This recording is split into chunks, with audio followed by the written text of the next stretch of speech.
يا روضة الهادي الشفيع وصاحبيه والبقي اكتب لنا. Jadi ibu-ibu sekalian, sebelum tidur baca surat. Apalagi sebelum tidur, ibu-ibu sekalian, sebelum tidur ibu wudhu. Ibu wudhu. Ustazah, saya udah wudhu nih. Saya tidur juga dalam keadaan punya wudhu. Tapi Ustazah, sebelah saya kan laki saya nih Ustazah. Batal. Kalau ketempelan kan batal. Kalau batal gimana Ustazah? Wudhu lagi. Wudhu lagi, ketempelan lagi, batal lagi. Yang ada kagak tidur-tidur. Apa gimana? Sampai saya pernah Bu dapetin ada orang tidurnya pakai kerudungan, pakai kaos kaki lengkap, karena biar nggak, kalau ketempelan sama suaminya kagak batal.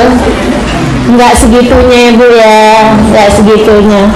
Ini permasalahan yang pernah ditanyakan kepada Habib Umar bin Hafid. Kata Habib Umar, udah wudhu aja kamu, sebelum tidur kamu pulang wudhu. Kalau kemudian tempelan sama suami nggak jadi masalah. Atau ketika kamu bersentuhan dengan istri, yang nanya laki-laki kan, tempelan sama istrinya, maksudnya kesentuhan sama istrinya, itu nggak jadi soal.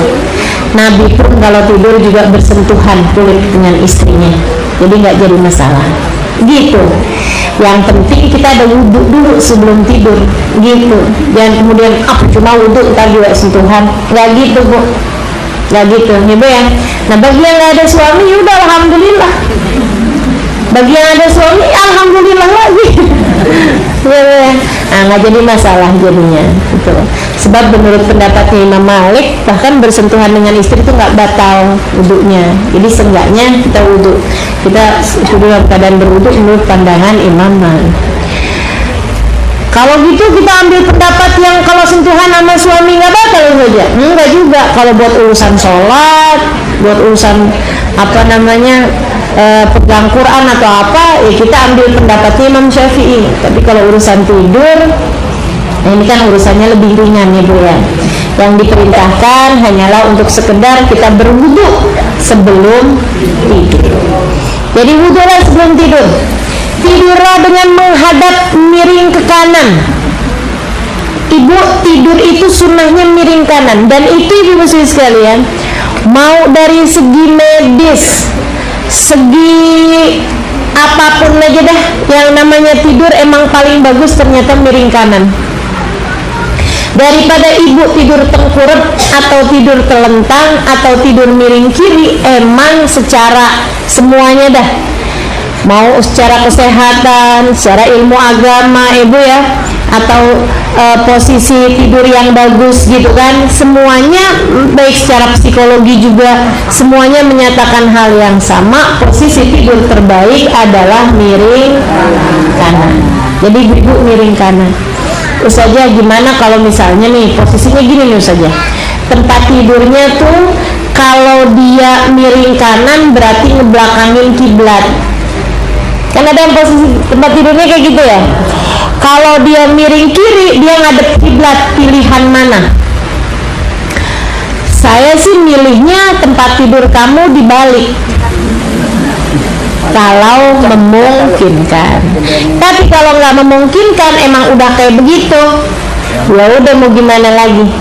Milih mana? Miring kanan tapi ngebelakangin kiblat dengan miring kiri tapi menghadap kiblat. Para ulama bilang pilihlah miring kanan walaupun dengan ngebelakangin kiblat. Dari pentingnya untuk tidur menghadap ke arah kanan. Gitu. Kalau posisi tempat tidurnya gini, kalau miring kanan berarti dia kiblatnya dikakiin. Kalau miring kiri dia kiblatnya dikepalain. Paham nggak maksud saya? Jadi ini posisinya ini kiblatnya kemana nih? Ke sana, gitu ya. Jadi ini kalau misalnya miring kanan berarti kakinya ibu ke sana ibu. Paham maksud saya? Iya kan? Kakinya di sebelah sana gitu. Kalau miring kiri ya dikakiin juga tetap.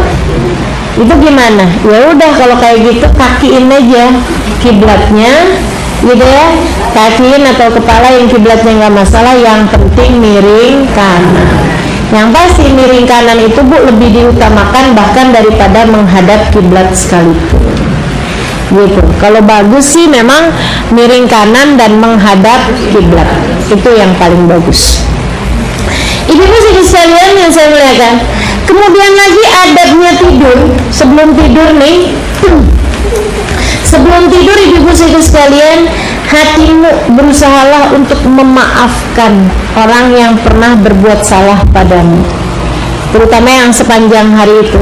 Kita kan ibu sepanjang hari ada-ada aja ibu ya, ada-ada aja kan, belajar buat bisa nggak nyakitin siapapun. Tapi kalau ada yang nyakitin kamu atau yang tersakiti, kita minta Allah SWT sebelum tidur tuh, belum tidur, ya Allah, yang nyakitin saya sepanjang hari ini, barangkali ada orang ngomongin saya di belakang saya nggak tahu, kan itu ya, ya Allah saya maafin semuanya, gitu, saya maafin semuanya, jadikan itu sebagai sedekah saya buat mereka. Dan ya Allah, yang saya bikin salah sepanjang hari ini, saya mohon padamu agar membukakan pintu hati mereka semua sehingga mudah untuk memaafkan saya. Ya Allah, saya minta maaf padamu atas segala kesalahan dan dosa yang saya perbuat sepanjang hari ini. Maafin ya Allah, maafin ya Allah, maafin sholat-sholat yang berantakan. Kadang nggak berantakan waktunya tapi berantakan hatinya. Benar nggak Bu? Lagi sholat mikirin resep masakan, lagi sholat mikirin kondangan, mau pakai baju yang mana. Wah berarti enak saja ya, agak mikirin resep masakan, agak masak, nggak mikirin baju kondangan, nggak mau kondangan. Ibu jangan salah, saya mikirin tema pengajian.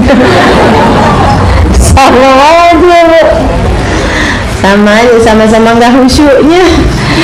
Ya Allah, mudah-mudahan Allah bagikan kehusyuan dalam saat-saat kita. Jadi Bu nih sebelum tidur, ya Allah maafin kesalahan-kesalahan saya ya Allah sepanjang hari ini. Maafin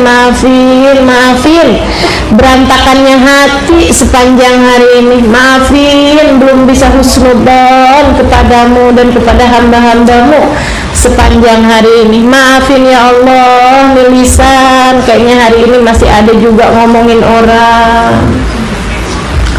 Sepanjang hari ini kok lisan belum terjaga juga, ya Allah maafin. Ya Allah, dan orang-orang yang merasa tersakiti sepanjang hari ini, jadikan pintu hati mereka terbuka untuk memaafkan saya. Dan ya Allah, jika sepanjang hari ini ada yang nyakitin saya, ada yang ngurangin haknya saya, ada yang ngomongin saya di belakang saya, walaupun saya nggak tahu, ya Allah saksikan saya sudah memaafkan mereka semua. Jadikanlah itu sebagai sedekah saya buat mereka ya Allah. Gitu Bu, gitu. Itu dikerjakan sama seorang sahabat. Wah subhanallah, tiap hari malaikat capek ngetet pahala dia Bu. Nabi bilang sama sahabat-sahabat yang lain, kata Nabi, coba lihatin dulu pas dia lagi masuk masjid. Kata Nabi, ini orang ini tiap malam udah bikin capek malaikat nyatetin pahala sedekah dia. Nabi satu hari bilang lagi, coba lihatin dia nih. Kata Nabi, ini yang masuk nih ke masjid nih sekarang nih di sini nih, ini orang cahaya di wajahnya membuat kalian kalau pengen tahu wajahnya ahli surga, lihatin dia nih. Oh sahabat lihatin, dia lagi penasaran. Sayyidina Ibnu Umar akhirnya malamnya Sayyidina Ibnu Umar penasaran, nih dia tiap malam ngapain sih gitu, sampai malaikat katanya capek ada pahala sedekah dia. Bu, sama Sayyidina Ibnu Umar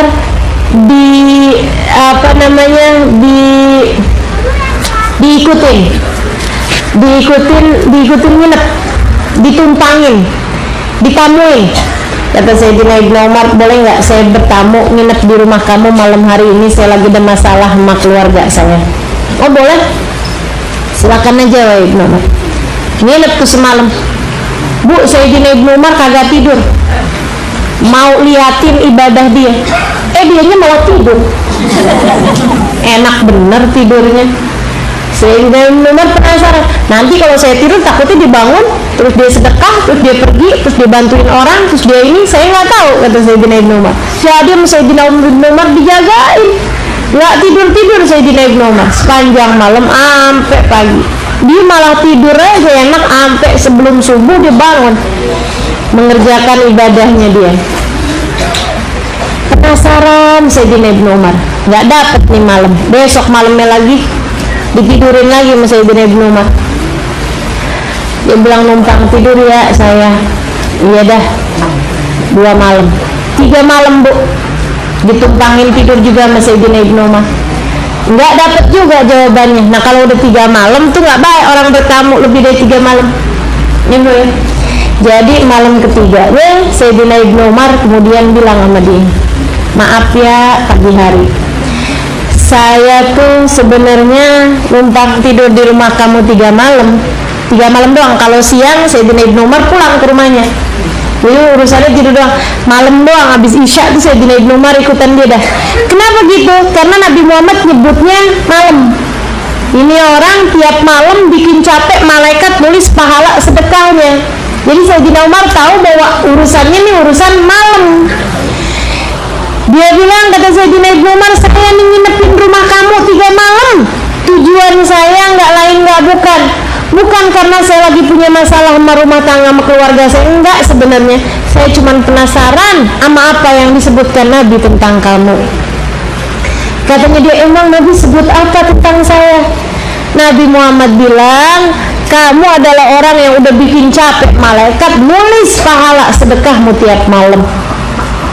Malaikat canggih ibu situ sekalian, segitunya capek nulis pahala sedekah dia tiap malam. Nah ini kan bukan karena malaikat yang kurang canggih, tapi karena sedekahnya yang kebanyakan. Katanya Sayyidina Ibnu Umar, saya ikutin kamu 3 malam, kagak ada sedekah apa-apaan tuh. Yang ada kamu punya cuman 1 buah roti yang karena saya ikutan nginep di rumah kamu belah jadi 2. Katanya dia, iya emang wahai Ibnu Umar, saya mau orang miskin, mau sedekah apaan? Dia bilang, saya setiap malam cuma punya 1 potong roti yang karena kamu ikutan menginap di rumah saya bagi separuhan. Biasanya mah 1 roti itu saya makan sendirian. Itu dia, kata Sayyidina Ibnu Umar. Jadi saya nggak dapat di pahala sedekah apa yang udah kamu kerjakan. Saya nggak tahu, dia bilang. Saya nggak tahu. Saya nggak punya apa-apa buat disedekahin. Coba kamu ingat-ingat. Wah, nggak ada lah Ibnu Umar. Mungkin kamu punya Quran, kamu punya dzikir, kamu punya apaan kalau malam? Nggak ada. Kamu lihat sendiri, saya tidur, kamu malah lebih bagus daripada saya. Iya, apa ya? Nggak tahu saya. Ya udah dah, pamitan saya, kata Sayyidina Ibnu Umar. Pas Sayyidina Ibnu Umar baru jalan berapa langkah, dia bilang, tunggu Ibnu Umar, saya inget dah kayaknya. Apaan tuh? Saya kalau sebelum tidur tuh saya berdoa. Gimana doanya? Itu tadi yang saya ajarin sama ibu-ibu. Ya Allah, ampuni segenap dosa saya sepanjang hari ini. Ya Allah, ampunkan pula dosa orang-orang yang saya sakiti, saya kurangi haknya pada hari ini. Jika ada orang yang haknya nggak saya berikan pada hari ini, maafkan saya ya Allah. Dan ya Allah, jika ada orang yang sepanjang hari ini mengurangi haknya kepada saya, ada orang yang saya udah senyumin dia nggak senyum, ada orang yang udah saya sapa nggak jawab, ada orang yang di belakang saya ngomongin saya, ada orang yang kata-katanya nyakitin saya, ada orang yang berkata kasar kepada saya, berkata kotor kepada saya, berkata yang pedas sama saya. Ya Allah, orangnya saya tahu, saya nggak tahu, yang saya tahu ataupun yang saya nggak tahu, saya sudah memaafkan mereka semuanya ya Allah. Dan kalau saya pakai mereka minta maaf sama saya udah maafin semuanya. Bahkan yang ngomongin saya di belakang saya, barangkali ada yang fitnah saya nggak saya tahu, barangkali ada yang berbuat jahat apapun tanpa sepengetahuan saya ataupun yang dengan sepengetahuan saya sudah memaafkan mereka semuanya ya Allah. Jadikanlah itu sebagai sedekah saya buat mereka. saya sudah memaafkan mereka dan maafkanlah mereka di sisimu ya Allah. Bu, bisa kerjain? Insya Allah. Ustazah, kalau lagi ada yang nyakitin, lagi nggak ada yang nyakitin sih gampang doanya Ustazah. Tapi kalau pas lagi siangnya lagi pegel mau orang, rasanya kok kayak berat mau doain begitu. Tuh, ibu sini sekalian, insya Allah ya. Kalau maafin orang jangan pakai pengecualian. Bu, jangan pakai pengecualian. Ya Allah, saya maafin semuanya kecuali si fulan yang udah godain suami saya. Jangan ya Bu ya, jangan pakai pengecualian. Habis Ustazah sakit hati saya, Ustazah tuh orang pelakor. Ibu, pintu kagak bakalan kebuka kecuali kalau ada yang bukain. Jelas nggak Bu? Jelas nggak Bu? Suami kita tergoda, ya Bu ya, itu urusannya bukan salahnya si perempuan doang Bu, salahnya siapa juga? Ya Allah, jangan-jangan suami kita mau deket-deket sama dia karena kitanya ya Bu ya, sebagai istrinya juga emang kurang-kurang, kan? Makanya dah dijagain suaminya yang benar, insya Allah. Jadi ibu sikit sekalian yang saya muliakan, jadi saja kalau suaminya deket sama cewek lain berarti karena kitanya yang kurang jaga? Enggak juga Bu, enggak juga. Ya emang gitu aja Ibu ya. Yang penting jangan sampai kita ikut ambil bagian. Nah itu saran saya. Ibu sekalian, saran saya adalah bahwa kalau itu memang mestinya, seenggaknya kita jadi nggak nyalahin diri sendiri, gitu loh. Bukan karena kesalahan kita. Nah kalau kitanya selama ini suka cuekin suami kita, marah-marah mulu sama suami kita, ngomel-ngomel mulu sama dia, kan dia juga lama-lama jadi empet ya Bu ya. Kalau dia lagi empet sama kita, dia lagi sebel sama kita, ngeliat yang lain kan kelihatannya bening semua Bu. Halo? Ya. Itu. Tapi kalau di rumah kita, suami kita hargai, ibu ya, suami kita perlakukan dengan santun, dengan sopan, dengan baik. Nah insya Allah, mudah-mudahan. Kalau kemudian udah kita perlakukan dengan baik, dia ternyata memang ya gitu dah, gitu ibu ya. Ya udah mau gimana lagi? Udah lah, semuanya masing-masing hisabnya sendiri. Jadi gitu, udah enak gitu aja Bu. Kita kalau udah lagi pegel-pegel gitu, kita mikirnya gitu aja. Udah dah, urusan di luaran sana seperti apa hanya akan menjadi hisab dia sendiri juga. Gak usah repot-repot Bu, sampai kirim bodyguard. Gak usah repot-repot sampai kirim mata-mata buat nyari tahu suami kita ada di mana. Ada, nggak usah. Masing-masing udah lengkap mata-matanya, namanya Raqib dan Atid. Semuanya hanya akan dihisab dari atas apa yang dilakukan. Jadi ibu sekalian, kalau malam maafin salah semua orang. Ya, insya Allah. Nah kitanya juga punya banyak salah. Nggak ya aja nggak mau maafin salah orang. Mau salah kita nggak dimaafin sama Allah? Nggak mau. Jadi biar kita juga salah kita semua dimaafin sama Allah. Salah kita sama orang lain juga orang mudah maafin kita. Maka yang mudah sajalah dalam memberi maaf kepada orang lain, insya Allah.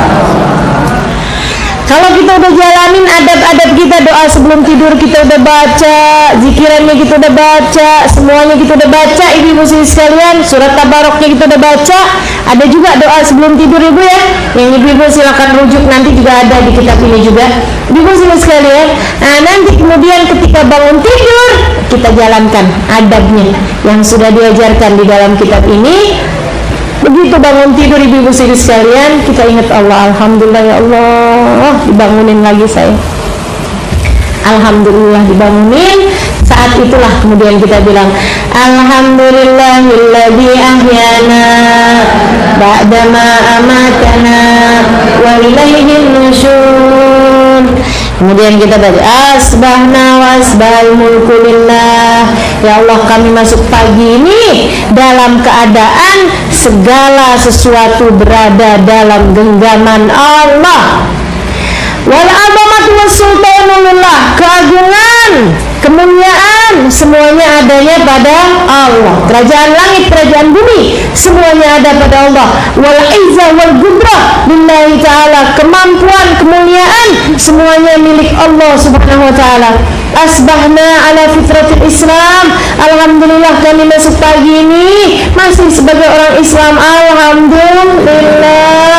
Wa ala kalimatul ikhlas, dan berada dalam kalimat yang ikhlas, yaitu kalimat la ilaha illallah Muhammad wa ala dini nabiyina Muhammad. Alhamdulillah masuk pagi ini berada dalam agamanya Nabi Muhammad sallallahu alaihi wasallam, wa ala millati abina Ibrahim, berada dalam agamanya Nabi kita Nabi Allah Ibrahim alaihi salam, hanifan, agama yang menginginkan kebaikan, musliman, kita tunduk, kita pasrah, kita patuh kepada Allah Subhanahu wa taala. Kita berada pagi hari ini dalam keadaan Islam, wa maka minal musyrikin, dan kita tidak termasuk di antara mereka yang ragu-ragu.